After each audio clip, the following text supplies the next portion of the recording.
O projeto SCORE, ele tem uma abordagem humanística e holística. É um projeto de desenvolvimento empresarial, de aumento da produtividade, da lucratividade, mas ao mesmo tempo é um projeto participativo que busca a melhoria das condições de trabalho dos colaboradores. O projeto vinha atuando em uma série de frentes. A gente vinha capacitando os consultores do Senai na metodologia. A gente vinha, ao mesmo tempo que capacitava os consultores, entendendo mais o setor, entendendo mais das empresas que a gente ia abordar. E a gente vinha também preparando os consultores para preparar as empresas, os trabalhadores, as trabalhadoras, os gestores e as gestoras. Quando eu ouvi falar do SCORE em 2022, eu falei, o que vai ser falado a gente já conhece, porque a gente já trabalha com as ferramentas, né, da metodologia.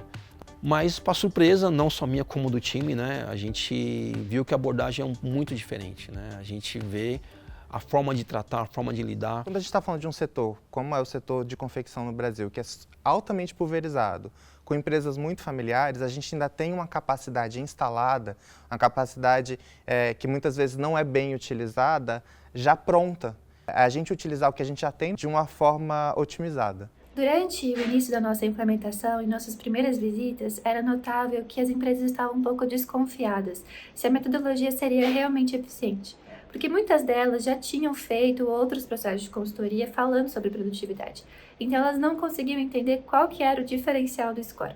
As primeiras visitas, elas eram um pouco esse processo de mostrar até onde a gente ia, entender até onde eles iam deixar a gente ir, e como que a gente ia trabalhar de forma conjunta. E às vezes elas eram muito positivas e às vezes elas realmente não funcionavam, a gente tinha que pensar em outro processo para essas empresas. No diagnóstico, a gente tira uma fotografia da situação atual da empresa, processo de identificação de oportunidades de melhoria que vão acontecer ao longo do processo. Empresas que tinham dificuldade de pensar a precificação, ou empresas que tinham dificuldade com planejamento de produção, ou então empresas que necessitavam de um trabalho mais intenso de gestão de conflitos, ou empresas que ainda não sabiam lidar com questões relacionadas à gestão de pessoas. Quando a gente fez o diagnóstico do SCORE, a gente estava num momento assim bem bagunçado aqui na empresa, na parte produtiva, de planejamento, de organização. A gente tinha uma equipe desmotivada. Eles chegam aqui, eles têm um olho incrível. Às vezes a gente tinha um gargalo que a gente não via assim uma forma de desvencilhar, de tirar, e eles, assim, de passar o olho já sabia dizer pra gente como resolver aquele gargalo. A gente chegava nas empresas, primeiro a gente escutava as dores dos empresários, dos gestores, das gestoras, para depois a gente conseguir tratar mesmo do projeto. A gente dá um certo suporte antes de entrar na parte mais metodológica. Foi muito interessante porque quando vieram nos apresentar esse programa, tudo que é de produção a gente fala, que bom que nós vamos trazer produtividade para a empresa, mas o que realmente nos importou é que nós iríamos ganhar produtividade com qualidade de vida para os funcionários. Quando a gente aborda o aumento da produtividade sem pensar em aumento de recursos ou aumento de maquinário, a gente tem obrigatoriamente que trabalhar todas as questões de condições de trabalho que estão ali, as relações trabalhistas que estão envolvidas e a forma como os diversos atores que estão nessa cadeia produtiva se comunicam com as empresas e com os trabalhadores. O nosso segmento, que é um segmento assim, onde as pessoas não se conhecem, o projeto fez a gente se unir, né? Então hoje a gente conhece outros parceiros que estavam próximos da gente, que a gente não sabia, e isso acabou tendo uma troca legal entre as empresas. Nessa etapa que foi implantada, foram escolhidos 2 primeiros módulos.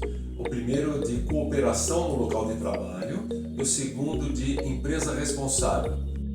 O módulo 1 é onde a gente foi conhecer um pouquinho do perfil da empresa, como que é a comunicação da empresa, né? Os colaboradores e colaboradoras têm acesso fácil a isso. A gente atua também na parte de 5S, a gente atua na parte de qualidade e produtividade, na parte de saúde e segurança. Porque no começo pra gente, tudo que é novo assusta, mas ao mesmo tempo a novidade veio com muitas mudanças pra gente. O primeiro módulo foi da gestão, que foi muito útil pra gente aqui, que a gente teve que fazer algumas mudanças e isso resultou em coisas ótimas e boas e que estão influenciando muito na gente hoje. Eu sempre tive uma cabeça muito fechada para liderança, como assim, a liderança vai ser só pessoas da minha confiança, pessoas da minha família. Então fomos abrindo também a mente. A capacitação serviu de treinamento para nossos colaboradores, conhecimentos técnicos relacionados à nossa área, em termos de melhoria de produtividade, em termos de melhoria de qualidade, porque as empresas familiares elas têm uma dificuldade muito maior de se adaptar às novas demandas de mercado.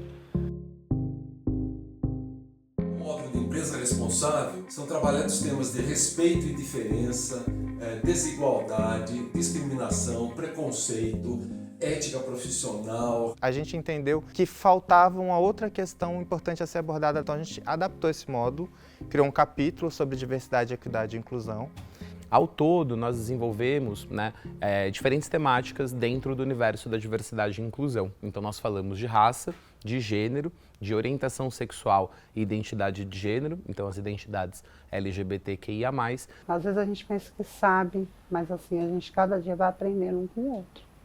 Então a gente tem que dividir aquilo que a gente aprendeu e aprender com eles o que eles têm para a gente também, não guardar só para si.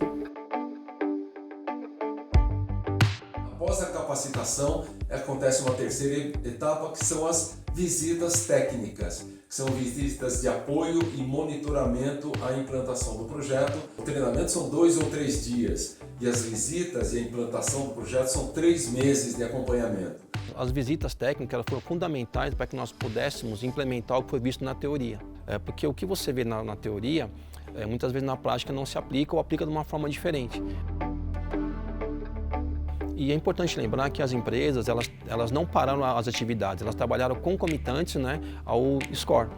Mas conforme a metodologia era aplicada e os consultores do Senai falavam o mesmo linguajar, compreendiam as dificuldades, traziam soluções e alternativas, essas empresas começaram a ficar muito mais engajadas. Então a gente, quando vai na consultoria, a gente acompanha todo o trabalho, você está lado a lado. O SCORE veio com uma proposta diferente. O SCORE coloca para que as equipes de melhorias trabalhem, entre aspas, sozinhas. Obviamente tem a nossa mentoria, mas eles que vão colocar a mão na massa literalmente sozinhos ali. Pessoas compreendem o como fazer, quando fazer e por que fazer. A gente precisava não só com que as pessoas que estivessem assistindo esse conteúdo aprendessem sobre o tema, mas que elas também se tornassem multiplicadoras. A gente aprende e coloca dentro da empresa, e junto com os colaboradores. O que a gente aprendeu não ficou pra gente, passou para cada um deles. É quando você leva para casa uma informação e teu chefe também ouviu aquela informação e essas coisas, quando vão sendo refletidas, elas vão mudando um pouco a forma de entender a coisa e, por consequência, vão mudando até mesmo a própria empresa. A evolução que essas empresas tiveram em relação à confiança e ao engajamento com o projeto SCORE. Elas percebiam que eles tinham o conhecimento técnico necessário para implementar as mudanças que nós estávamos conversando.